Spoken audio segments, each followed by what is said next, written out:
Hello everyone, welcome to my channel. Please subscribe and hit the bell icon.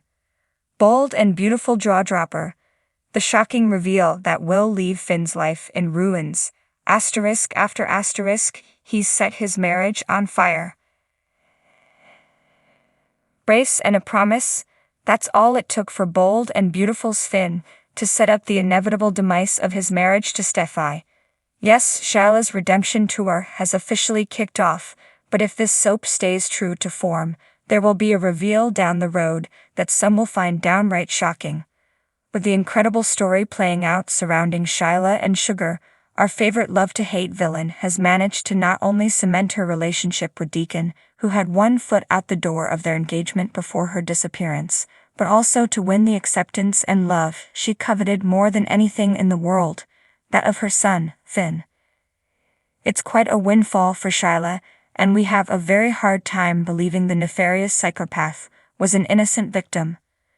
Shyla could barely contain her delight upon hearing about the lovely memorial service Deacon and Finn held for her when they thought she was murdered at Steffi's hand, and when Finn embraced her and promised she'd never be alone, it was like all of her Christmases come at once. Both Finn and Deacon took Shyla's story at face value, but were beyond skeptical. For starters, if you believe Shyla loves Steffi, we have an oceanside retreat in Montana we'd like to sell you. Deacon and Finn may have completely forgotten the drama that preceded Shyla's disappearance, but we haven't. Steffi decked the madwoman, who was well past the point of losing her carefully curated cool when the men broke it up. Shyla loathes Steffi. Let's be real. If the scene in the warehouse had actually played out with Sugar telling Shyla she was going off to kill Steffi, the psychopath would have offered to draw her a map to the cliff house and said, "Have at her."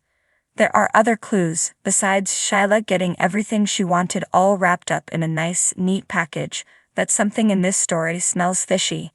Shyla kept disappearing to meet with Sugar, and kept it from Deacon. It reeks of plotting and strategy meetings. Not to mention that Deacon mentioned Shyla buying loads of stuff from the convenience store, supplies to keep her going whilst locked up in the abandoned warehouse.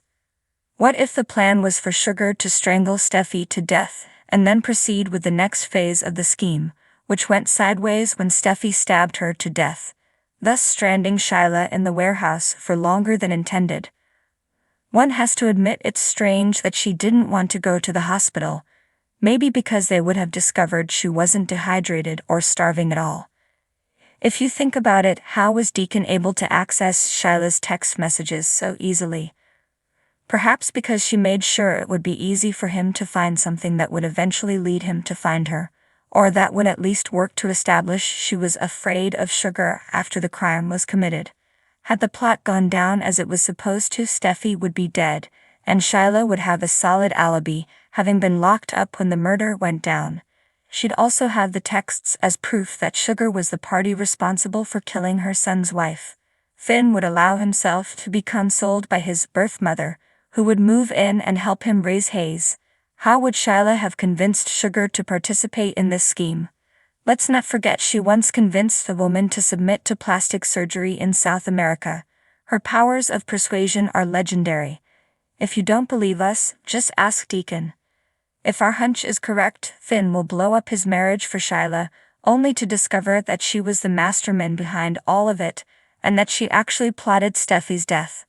By then it will be too late. Steam will be a thing again, and Finn's world will have been turned upside down and inside out by the nefarious woman he calls birth mother. The good doctor should have heeded the forester's warnings about Mommy Dearest.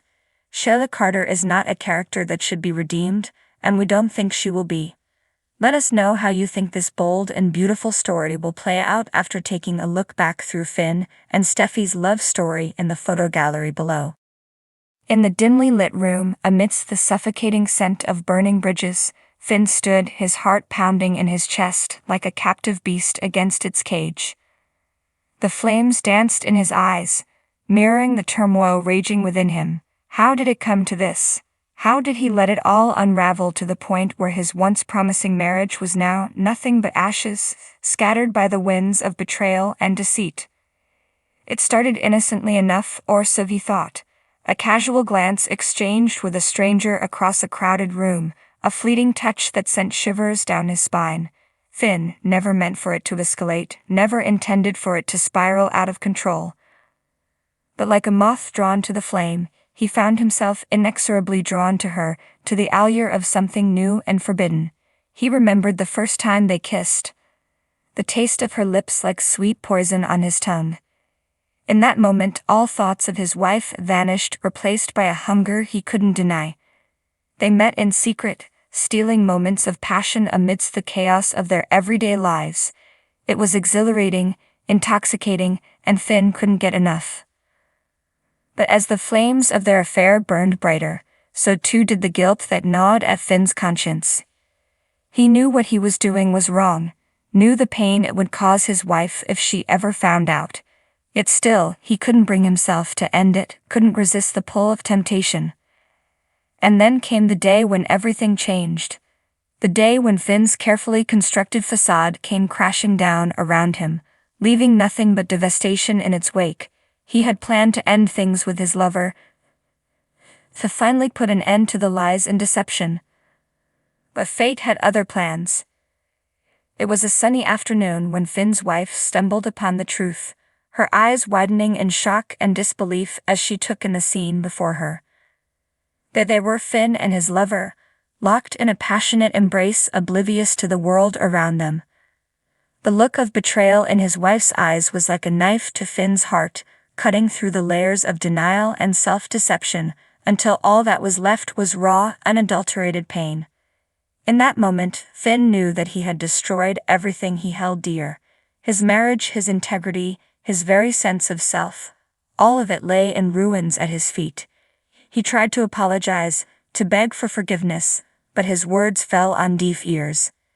His wife's trust had been shattered beyond repair, and Finn knew that there was no going back. As he watched her walk away, tears streaming down her face, Finn realized the true cost of his actions.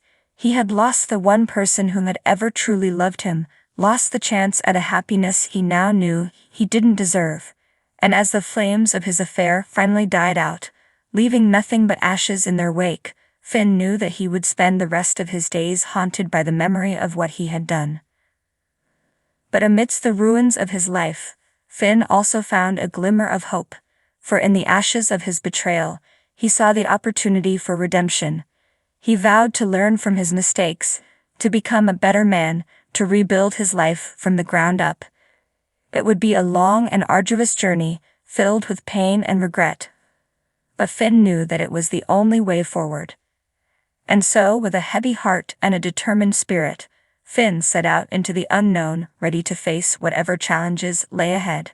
For he knew that true strength was not found in avoiding mistakes, but in owning up to them and striving to be better. And though the road ahead would be difficult, Finn walked it with his head held high, knowing that in the end, redemption awaited those brave enough to seek it.